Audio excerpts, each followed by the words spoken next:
ইরানের সাথে যুদ্ধ শেষের ইঙ্গিত আমেরিকার, ইরানে মার্কিন সামরিক অভিযান স্থগিত, খুলছে হরমুজ প্রণালী। জয় কি খামেনির দেশে? 90 লাখ মুসলিম ভোটারের নাম বাদ দিয়ে 8,000 কোটি টাকার বিনিময়ে পশ্চিমবঙ্গে জয় পেয়েছে বিজেপি। অভিযোগ বিরোধীদের, সত্যি কি? 9 মে পশ্চিমবঙ্গে নতুন সরকারের শপথ, নাম বদলের হিড়িক। ভারতে গণতন্ত্র কি হুমকির মুখে? ঝুঁকিতে কি পশ্চিমবঙ্গের মুসলিমরা? আসসালামু আলাইকুম, দেখছিলেন বাংলাভিশন ওয়ার্ল্ড নিউজ হেডলাইন। এবারে বিস্তারিত। গেল 2 মাসেরও বেশি সময় ধরে চলা ইরান যুদ্ধ শেষ পর্যন্ত বন্ধের ইঙ্গিত দিয়েছে আমেরিকা। ইরানের বিরুদ্ধে সামরিক অভিযান বন্ধের পাশাপাশি হরমুজে নয়া অভিযান সাময়িক স্থগিতের ঘোষণা দিয়েছেন মার্কিন প্রেসিডেন্ট ডোনাল্ড ট্রাম্প। সেই সাথে খুব দ্রুত একটি চুক্তিরও আশা করছে পাকিস্তান। ফলে মুখে স্বীকার না করলেও বাস্তবে কি ইরানের কাছে হার মেনে নিল বিশ্বের সবচেয়ে ক্ষমতাধর রাষ্ট্র আমেরিকা? জয় হলো কি খামেনির দেশের? মধ্যপ্রাচ্যে চিরতরে শেষ হচ্ছে কি আমেরিকার দাপট? সঞ্জিদা ইসলাম তন্নির ডেস্ক রিপোর্ট।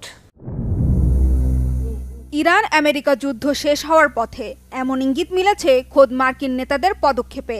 বুধবার একদিনে হরমুজ প্রণালীতে অবরুদ্ধ আন্তর্জাতিক জাহাজগুলোকে মুক্ত করার অভিযান প্রজেক্ট ফ্রিডম স্থগিতের ঘোষণার পাশাপাশি গেল 28 ফেব্রুয়ারি ইরানের বিরুদ্ধে অপারেশন এপিক ফিউরি নামে যে সামরিক অভিযান শুরু করেছিল তাও সমাপ্তির ঘোষণা দিয়েছেন মার্কিন পররাষ্ট্রমন্ত্রী মার্কো রুবিও। ফলে ইরানের বিরুদ্ধে আর কোনো সামরিক পদক্ষেপ আপাতত নিচ্ছে না আমেরিকা।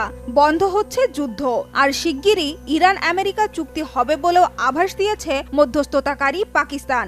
আর এর মধ্য দিয়ে কি শেষ হচ্ছে ইরান আমেরিকার 2 মাসের যুদ্ধ? মুখে স্বীকার না করলেও বাস্তবে কি ইরানের কাছে হার মেনে নিল বিশ্ব মোড়ল খ্যাত যুক্তরাষ্ট্র? মধ্যপ্রাচ্যে কি অস্ত যাচ্ছে আমেরিকার সূর্য?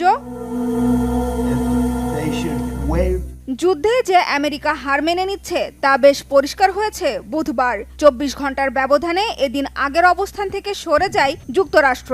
একদিন আগে মঙ্গলবার আমেরিকান সেনাবাহিনীর সেন্ট্রাল কমান্ড সেন্টকম হুঙ্কার দিয়েছিল হরমুজ প্রণালীতে অবরুদ্ধ আন্তর্জাতিক জাহাজগুলোকে মুক্ত করার অভিযান প্রজেক্ট ফ্রিডম কেবল শুরু হয়েছে।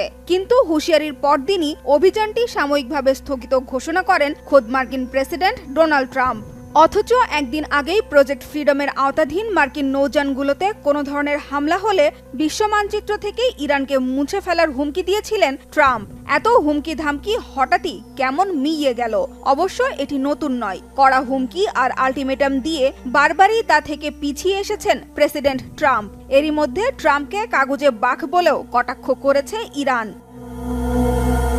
তবে প্রজেক্ট ফ্রিডম সাময়িক স্থগিত করলেও হরমুজ প্রণালীতে বহাল থাকবে মার্কিন নৌ অবরোধ। ইরানের কাছে বারবার নাস্তানাবুদ হলেও পরাজয় মানতে নারাজ মার্কিন প্রেসিডেন্ট ডোনাল্ড ট্রাম্প। সামাজিক মাধ্যমের এক পোস্টে জানিয়েছেন, পাকিস্তান ও অন্যান্য দেশের অনুরোধে এবং ইরানের সাথে একটি চুক্তির বিষয়ে অগ্রগতি হওয়ায় কিছুদিনের জন্য সাময়িক বন্ধ থাকবে প্রজেক্ট ফ্রিডম।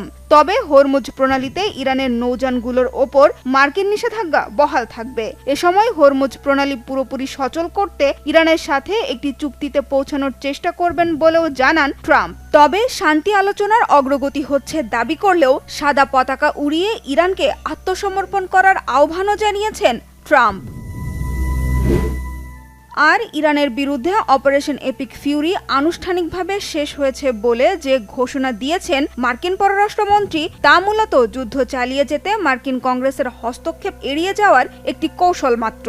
আমেরিকান ওয়ার পাওয়ার রেজুলেশন আইন অনুযায়ী প্রেসিডেন্ট কংগ্রেসের আনুষ্ঠানিক অনুমোদন ছাড়া সর্বোচ্চ 60 দিন বা 2 মাস পর্যন্ত সামরিক অভিযান চালাতে পারেন, যা এরই মধ্যে পার হয়ে গেছে। এরপরেও ইরানের ওপর হামলা চালিয়ে যেতে হলে কংগ্রেসের অনুমতি নিতে হবে ট্রাম্পকে।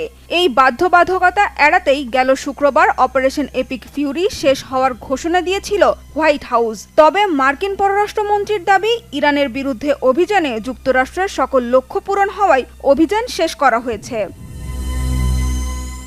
মাঠের লড়াইয়ে কিংবা আলোচনার টেবিলে ইরানের কাছে বারবার লেজে গোবরে হয়ে মার্কিন প্রেসিডেন্ট একের পর এক আজগুবি দাবি করলেও নিজের অবস্থানে সবসময় অনড় ইরান। ডোনাল্ড ট্রাম্পের দেয়া আত্মসমর্পণের প্রস্তাব প্রত্যাখ্যান করেছেন ইরানের প্রেসিডেন্ট মাসুদ পেজেশকিয়ান। সাফ জানিয়েছেন, ইরানকে চাপে ফেলে আত্মসমর্পণে বাধ্য করা যাবে না। ইরান কোনো আংশিক সমঝোতা নয়, যুক্তরাষ্ট্রের সাথে একটি পূর্ণাঙ্গ ও বাস্তবসম্মত চুক্তি করতে চায় বলে জানিয়েছেন চীন সফরে থাকা ইরানি পররাষ্ট্র পররাষ্ট্রমন্ত্রী আব্বাস আরাকচি।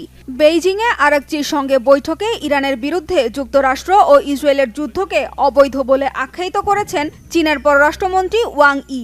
বলেন, এই মুহূর্তে ওই অঞ্চলে একটি পূর্ণাঙ্গ যুদ্ধবিরতি খুবই দরকার। এদিকে হরমুজ প্রণালীতে মার্কিন হস্তক্ষেপ ঠেকাতে তেহরানের নয়া বন্দোবস্ত অঞ্চলটিতে ধীরে ধীরে আমেরিকান প্রভাব কমিয়ে আনবে বলে আশা প্রকাশ করেছেন দেশটির পার্লামেন্টের স্পিকার বাগের গালিবাফ।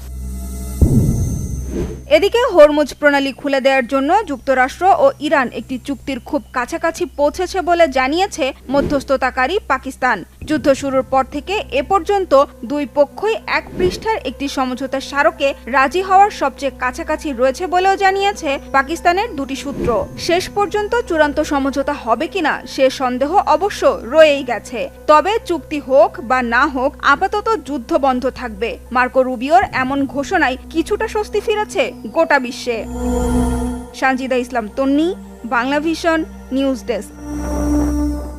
90 লাখ মুসলিম ভোটারের নাম কৌশলে ভোটার তালিকা থেকে বাদ দেয়া হয়েছে ভারতের পশ্চিমবঙ্গ নির্বাচনের ঠিক আগেই। ক্ষমতাসীন বিজেপির বিরুদ্ধে এমন অভিযোগ আরও জোরালো হয়ে উঠছে। বলা হচ্ছে, নির্বাচনে মমতা ব্যানার্জির তৃণমূলের জয় ঠেকাতে লাখ লাখ মুসলিম ভোটারকে বাদ দেওয়ার পাশাপাশি বিপুল অর্থ ব্যবহার করা হয়। পশ্চিমবঙ্গ দখলের মধ্য দিয়ে নরেন্দ্র মোদীর দল বিজেপি এখন দেশটির প্রায় 80% মানুষের উপর শাসন চালাচ্ছে। ভারতের মানচিত্র এখন প্রায় পুরোটাই গেরুয়া। বাম ও তৃণমূলের কয়েক দশকের ঘাঁটি বাংলাও টিকতে পারল না বিজেপির দানবীয় ইলেকশন মেশিন আর হাজার কোটি টাকার দাপটের সামনে। হাফিজুল ইসলামের ডেস্ক রিপোর্টে বিস্তারিত। পশ্চিমবঙ্গ দখলের মধ্য দিয়ে নরেন্দ্র মোদীর দল বিজেপির কবজায় এখন ভারতের প্রায় 80%। অবিশ্বাস্য মনে হলেও দেশটির মানচিত্র প্রায় পুরোটাই ঢাকা পড়েছে গেরুয়া রঙে। বাংলাকে ভাবা হতো মোদী বিরোধী রাজনীতির অজেয় দুর্গ, অথচ কয়েক দশক ধরে বামপন্থী ও তৃণমূলের দখলে থাকা সেই দুর্গকে হাজার কোটি টাকার দানবীয় ইলেকশন মেশিন দিয়ে গুঁড়িয়ে তছনছ করে দিয়েছে বিজেপি। পশ্চিমবঙ্গের নির্বাচনে মোদীর দল জয়লাভ করার মধ্য দিয়ে একটি রাজ্যের ক্ষমতাই বদল হয়নি, বরং তীব্র অনিশ্চয়তার মুখে এসে দাঁড়িয়েছে দেশের বিশাল মুসলিম জনগোষ্ঠীর রাজনৈতিক ভবিষ্যৎ। ফলে প্রশ্ন উঠেছে, অচিরেই কি অস্তিত্ব হারাতে যাচ্ছে ভারতের বহুত্ববাদী চেতনা? পশ্চিমবঙ্গে ক্ষমতার পরিবর্তন রাজনৈতিক ক্ষেত্র ছাড়াও সেখানকার জীবনযাত্রাতে ফেলবে মারাত্মক প্রভাব। এতকাল রাজ্যটিতে বহু ধর্মের মানুষ যেভাবে সহাবস্থান করে আসছিল, সেখানে এখন আসামের মতো কড়া হিন্দুত্ববাদী নিয়ম আরোপের আশঙ্কা তৈরি হয়েছে। গরু জবাই থেকে শুরু করে খাদ্যাভ্যাস, নাগরিকত্ব যাচাই থেকে ধর্মপালন, সবকিছুতেই এখন বিজেপি সরকারের উগ্রপন্থী নজরদারির অশনি সংকেত দেখা দিচ্ছে। অবশ্য মোদী দাবি করেছেন, এই জয় দেশ জুড়ে সমান সুযোগ তৈরি করবে, কিন্তু অনেকের আশঙ্কা ধর্মীয় মেরুকরণ আর উগ্র জাতীয়তাবাদ এবার দাঁত বসাবে পশ্চিমবঙ্গেও। টাকার পাহাড় দিয়ে শুধু ভোটের প্রচারণাই নয়, বরং জনমত আর রাজনীতির মোড় অনায়াসেই ঘুরিয়ে দিচ্ছে বিজেপি। পশ্চিমবঙ্গের নির্বাচনে তাই মোদী বিরোধী শক্তি উড়ে গেছে স্রেফ খড়কুটোর মতো। নির্বাচনে বিজেপির বিপুল জয় মোদীর তৃতীয় মেয়াদের ক্ষমতাকে আরও শক্তিশালী ভিত্তির উপর দাঁড় করিয়ে দিয়েছে। তবে এই সাফল্যের আড়ালে কিছু অন্ধকার দিকও ছিল। অভিযোগ উঠেছে, নির্বাচনের ঠিক আগেই কৌশলে 90 লাখ মুসলিম ভোটারের নাম তালিকা থেকে বাদ দেওয়া হয়েছে। বিরোধীদের দাবি, এটি জয় নয়, বরং মোদীর ক্ষমতা ছিনিয়ে নেওয়া। মোদীর সাম্রাজ্য বিস্তারের নেশা পশ্চিমবঙ্গ জয়ের মাধ্যমে পেয়েছে চূড়ান্ত রূপ। এবারের নির্বাচনে মমতার তৃণমূলকে লড়তে হয়েছে হিন্দুত্ববাদী রাজনৈতিক দল বিজেপি এবং মোদীর কেন্দ্রীয় সরকারের বিরুদ্ধে। ভোটযুদ্ধের ময়দানে বিজেপির পক্ষে ছিল দলটির অঢেল অর্থ আর শক্তি। একটি হিসাব অনুসারে বিজেপির কেন্দ্রীয় বার্ষিক আয় $712 মিলিয়ন। অন্যদিকে প্রধান বিরোধী দল কংগ্রেসের আয় মাত্র $96 মিলিয়ন। এমন বৈষম্যকে ভারতের বুদ্ধিজীবীরা তুলনা করছেন একটি দ্রুতগতির ফেরারি গাড়ির সাথে ভাঙা সাইকেলের দৌড় হিসেবে। মোদির ডাবল ইঞ্জিন সরকার সার্বিক উন্নয়নের কথা বললেও পশ্চিমবঙ্গের সামাজিক কাঠামোকে পাল্টে দিতে পারে বিজেপি নিয়ন্ত্রিত নতুন সরকার। বর্তমানে ভারতের মানচিত্রের দিকে তাকালে দেখা যাবে মোদির দল এখন দেশের ৮০% মানুষের উপর শাসন চালাচ্ছে। বিরোধী দলগুলোর নড়বড়ে অবস্থানের সুযোগে প্রধানমন্ত্রী নরেন্দ্র মোদি ভারতীয় গণতন্ত্রকে একদলীয় শাসনের দিকে ঠেলে দিচ্ছেন কিনা সেই বিতর্ক এখন তুঙ্গে। অর্থের দাপট আর ধর্মীয় বিভেদকে অস্ত্র বানিয়ে ক্ষমতায় টিকে থাকা দল বিজেপির হাতে জনমানুষের গণতান্ত্রিক অধিকার শেষ পর্যন্ত কতটুকু সুরক্ষিত থাকবে সেটা এখন বড় প্রশ্ন। হাফিজুল ইসলাম, বাংলা ভিশন। এদিকে আসছে ৯ মে শনিবার রবীন্দ্র জয়ন্তীতে ভারতের পশ্চিমবঙ্গে নতুন সরকার শপথ নেবে বলে জানিয়েছেন বিজেপির রাজ্য সভাপতি শ্রমিক ভট্টাচার্য। বর্তমান বিধানসভার মেয়াদ শেষ বুধবার রাত 12টার পর। এদিকে বিজেপির ভূমিধস জয়ের পাল্টাপাল্টি সহিংসতা থামছেই না। এ পর্যন্ত নিহত হয়েছেন অন্তত 4 জন। সোমবার ফলাফল ঘোষণার পর শুরু হয় বিজেপি আর তৃণমূল কংগ্রেস নেতাকর্মীদের সংঘর্ষ। জলপাইগুড়ি, হুগলি, কৃষ্ণনগর, ভাঙড়, বড়াইপুর সহ বিভিন্ন এলাকায় ভাঙচুর, অগ্নিসংযোগ, দখল হয়েছে তৃণমূলের কার্যালয়। বীরভূমে সন্তোষপুর গ্রামে বিজেপির কর্মী সমর্থকেরা আবির শেখ নামে দলীয় কর্মীকে কুপিয়ে হত্যার অভিযোগ তুলেছে তৃণমূল। হাওড়ার উদয়নারায়ণপুরে বিজেপি কর্মী যাদব বরকে পিটিয়ে হত্যার অভিযোগ উঠেছে তৃণমূলের বিরুদ্ধে। বিজেপি আর তৃণমূল কর্মীদের মধ্যে গোলাগুলি হয়েছে মুর্শিদাবাদের ডোমকলে। উত্তর 24 পরগনার একাধিক এলাকায় দুই পক্ষের সংঘর্ষ আর গোলাগুলি হয়েছে। এ সময় গুলিবিদ্ধ হন নাজির থানার ওসি ভারত প্রসূন।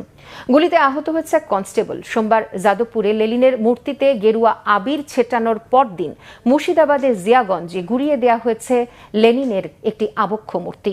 মধ্য কলকাতায় নিউ মার্কেটের কাছে মাংসের দোকান ভাঙতে নেওয়া হয় বুলডোজার। এ সময় নীরব ভূমিকায় ছিল পুলিশ। নির্বাচনে জয় নিশ্চিত হতে না হতেই পশ্চিমবঙ্গের বিভিন্ন অঞ্চলের নাম পরিবর্তন করতে শুরু করেছে কট্টর হিন্দুত্ববাদী দল বিজেপির কর্মী সমর্থকেরা। প্রশাসনের অনুমতির কোনো তোয়াক্কা না করে অঞ্চলের পাশাপাশি বিভিন্ন পার্কের নামও পরিবর্তন করতে দেখা গেছে। এসব ঘটনাকে বিজেপি জয়ের পর হিন্দুত্ববাদী সংস্কারের অংশ হিসেবে দেখছেন বিশ্লেষকরা। বিস্তারিত মীর ফজলে রাব্বির রিপোর্টে। ভারতের পশ্চিমবঙ্গে রাজনৈতিক পালাবদলের পর একদিকে স্লোগান ও উৎসবের আমেজ, অন্যদিকে শুরু হয়েছে ভোট পরবর্তী সহিংসতা। ফল প্রকাশের পর গোটা রাজ্য জুড়ে গেরুয়া ঝড়ে লণ্ডভণ্ড তৃণমূল শিবির। আর সেই ধ্বংসস্তূপের ওপর দাঁড়িয়ে শুরু হয়েছে এক অন্যরকম জয়োল্লাস। এ যেন নাম পরিবর্তনের এক মহা উৎসব। রাতারাতি পশ্চিমবঙ্গের বিভিন্ন অঞ্চলের নাম পরিবর্তন করছে বিজেপির কর্মী সমর্থকেরা। অঞ্চলের নামের পাশাপাশি বিভিন্ন পার্কের নামও পরিবর্তন করতে দেখা গেছে। এই নাম পরিবর্তন বিজেপির কর্মী সমর্থকদের একটি স্বতঃস্ফূর্ত পদক্ষেপ, যেখানে প্রশাসনের অনুমতির কোনো তোয়াক্কাই করা হয়নি। 6 মে এক প্রতিবেদনে এমনটাই জানিয়েছে ভারতীয় সংবাদ মাধ্যম ইন্ডিয়া টুডে।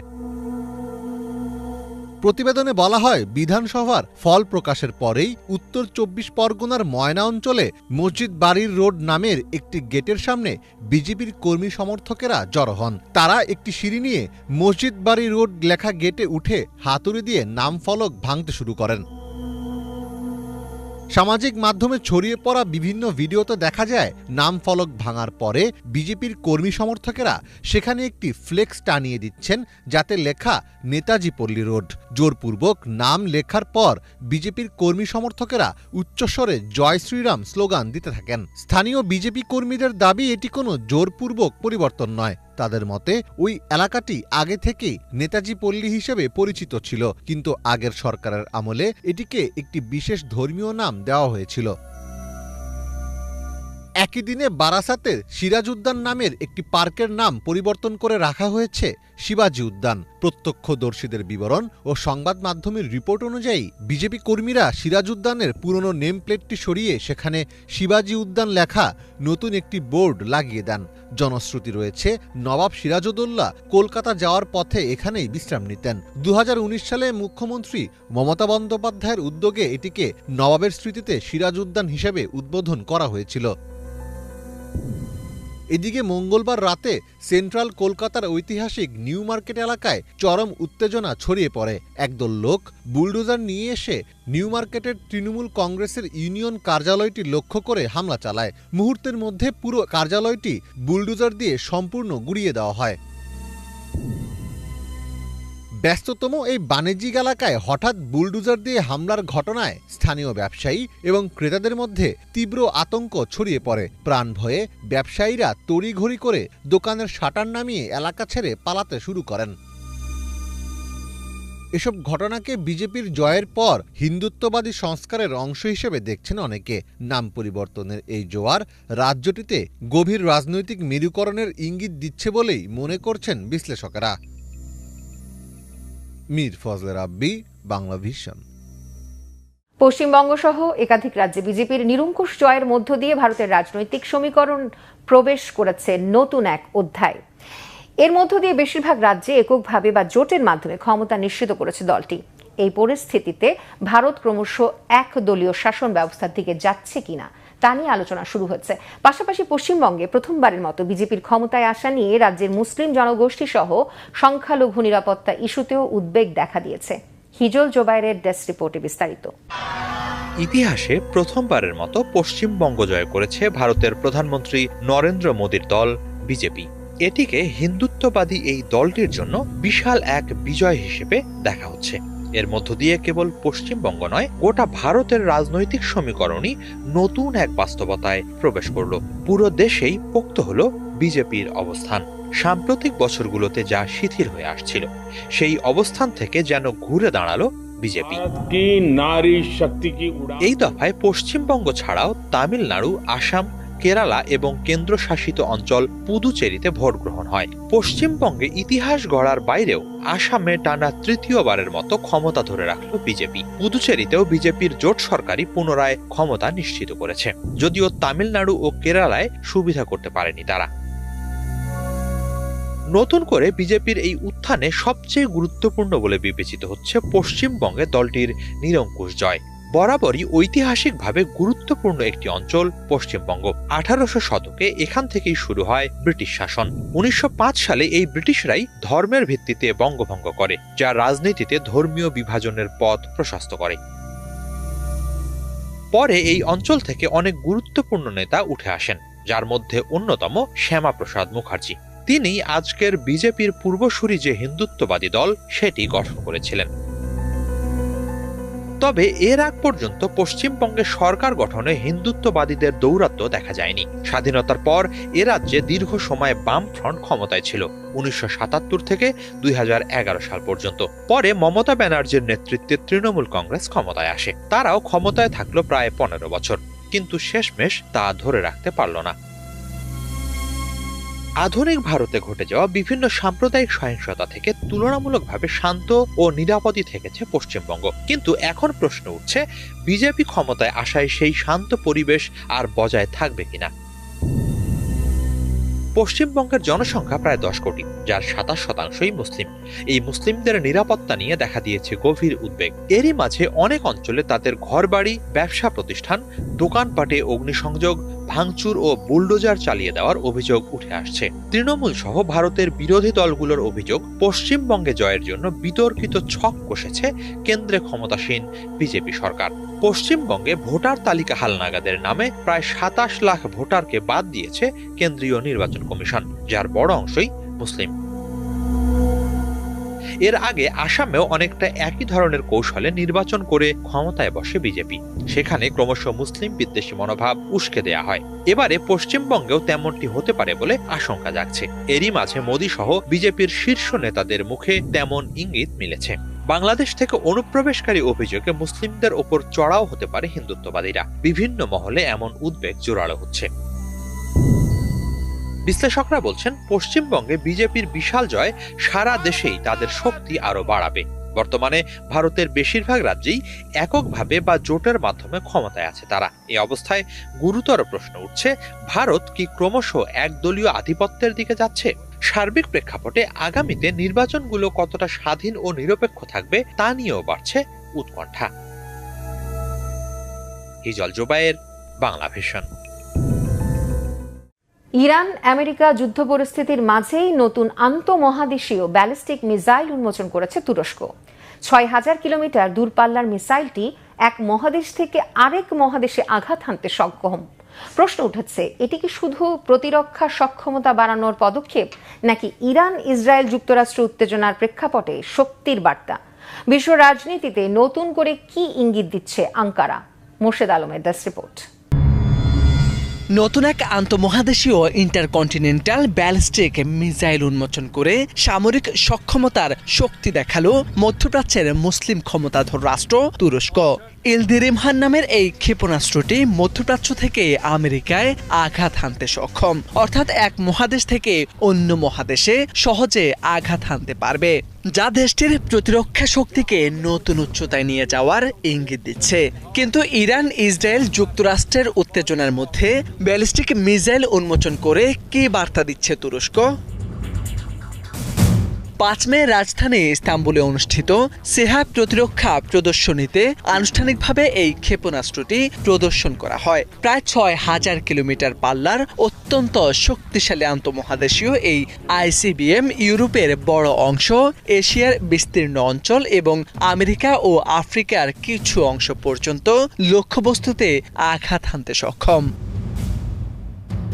মধ্যপ্রাচ্যে ইরান ইসরায়েল উত্তেজনার মধ্যে তুরস্কের প্রতিরক্ষা মন্ত্রণালয়ের গবেষণা ও উন্নয়ন কেন্দ্র এই মিসাইলটি তৈরি করে সামনে এনেছে। এতে রয়েছে 4টি শক্তিশালী ইঞ্জিন, তরল নাইট্রোজেন টেট্রক্সাইড জ্বালানিতে চালিত। প্রদর্শনীতে উপস্থিত ছিলেন দেশটির প্রতিরক্ষা মন্ত্রী ইয়াসার গুলার সহ শীর্ষ সামরিক কর্মকর্তারা।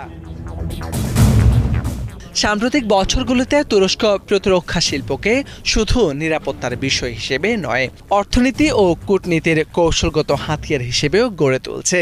নিজস্ব প্রযুক্তিতে উন্নয়ন ঘটানোর পাশাপাশি আন্তর্জাতিক বাজারে অস্ত্র রপ্তানির ক্ষেত্রেও গুরুত্ব দিচ্ছে আঙ্কারা। বিশ্লেষকদের মতে আঞ্চলিক উত্তেজনা ও নিরাপত্তা চ্যালেঞ্জের প্রেক্ষাপটে তুরস্কের এই অগ্রগতি বৈশ্বিক সামরিক প্রতিযোগিতায় নতুন শক্তি যোগ করেছে। একই সঙ্গে এটি ইঙ্গিত দিচ্ছে নিজস্ব প্রতিরক্ষা প্রযুক্তিতে স্বনির্ভর হওয়ার পথে দ্রুত এগোচ্ছে দেশটি। মোর্শেদ আলম, বাংলা ভিশন।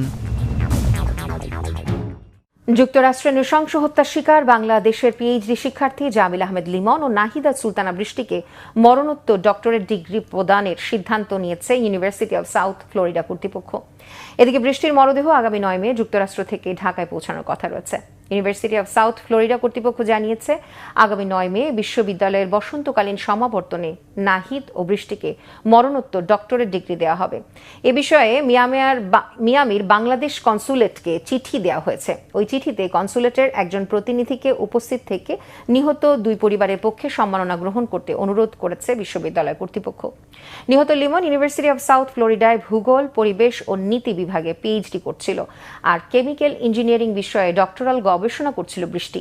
এদিকে ফ্লোরিডার অরল্যান্ডো আন্তর্জাতিক বিমানবন্দর থেকে এমিরেটসের ফ্লাইটে বৃষ্টির লাশ পাঠানো হবে। ফ্লাইটটি দুবাই হয়ে ঢাকায় পৌঁছবে আগামী শনিবার। লিমনের মরদেহ দেশে এসেছে গেল সোমবার।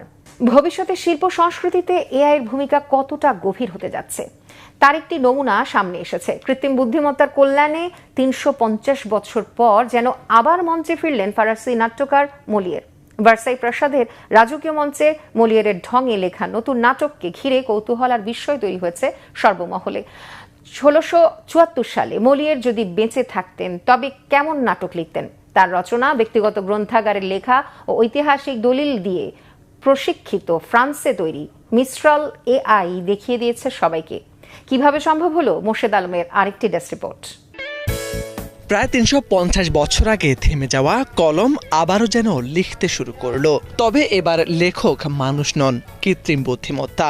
1674 সালে ফরাসি নাট্যকার মলিয়রের নির্মাণশৈলী অনুকরণ করে তৈরি করা এক নতুন নাটক মঞ্চস্থ হয়েছে ভার্সাই প্রাসাদের রয়্যাল অপেরায়, যেখানে একসময় রাজা চতুর্দশ লুইয়ের দরবার বসত। এমন অসাধ্য কাজটি বাস্তবে রূপ দিয়ে করা হয়েছে এআইয়ের মাধ্যমে। জ্যোতিষী কিংবা মিথ্যা পূর্বাভাস নামের এই নাটকটি তৈরি করেছে সোরবন বিশ্ববিদ্যালয়ের গবেষকরা ও ফরাসি এআই শিল্পী দল ওভিওস। বিখ্যাত নাট্যকার মলিয়ের যদি 1674 সালে বেঁচে থাকতেন তবে কেমন নাটক লিখতেন সেই লক্ষ্য নিয়েই এগিয়েছিল দলটি। প্রকল্পটির নাম দেওয়া হয় মলিয়ের এক্স মেকিনা। এতে ব্যবহৃত হয়েছে ফ্রান্সে তৈরি মিস্তল এআই, যা মলিয়রের রচনা, ব্যক্তিগত গ্রন্থাগারের লেখা ও ঐতিহাসিক দলিল দিয়ে প্রশিক্ষিত। এআই প্রতিটি দৃশ্যের প্রায় 20টি সংস্করণ তৈরি করে, যা পরে বারবার সম্পাদনার মাধ্যমে চূড়ান্ত হয়। ভাষাবিদ ও সাহিত্য বিশেষজ্ঞরাও স্ক্রিপ্ট যাচাই করেছেন। নাটকের গল্পে দেখা যায় জেরন্তে নামের এক সরল ধনী ব্যক্তি এক প্রতারক জ্যোতিষীর ফাঁদে পড়ে নিজের মেয়ের বিয়ে দিতে চান এক প্রতারক উইক নির্মাতার সঙ্গে, যদিও তার মেয়ে ভালোবাসতেন অন্য কাউকে। মলিয়েরের ব্যঙ্গাত্মক ধাঁচে সমাজের ভণ্ডামি এখানে তুলে ধরা হয়েছে। শুধু স্ক্রিপ্ট নয়, পোশাক, মঞ্চসজ্জা, সঙ্গীত সবকিছুতে এআই ও মানুষের যৌথ কাজ ছিল চোখে পড়ার মতো। 1700 শতাব্দীর শিল্পী অরি জেসের আঁকা স্কেচ ব্যবহার করে তৈরি হয়েছে পোশাক, যা পরে হাতে সেলাই করে বাস্তবে রূপ দেওয়া হয়। নাটকটি দেখে দর্শকদের প্রতিক্রিয়াও ছিল ইতিবাচক। অনেকেই বলছেন কৃত্রিম বুদ্ধিমত্তাও হাসাতে পারে। এটি না দেখলে বুঝতেই পারতেন না তারা। নাটকটি শুধু নতুন প্রযোজনা নয়, বরং প্রশ্ন তুলেছে ভবিষ্যতের শিল্পী সংস্কৃতিতে মানুষের পাশাপাশি এআই এর ভূমিকা কতটা গভীর হতে যাচ্ছে।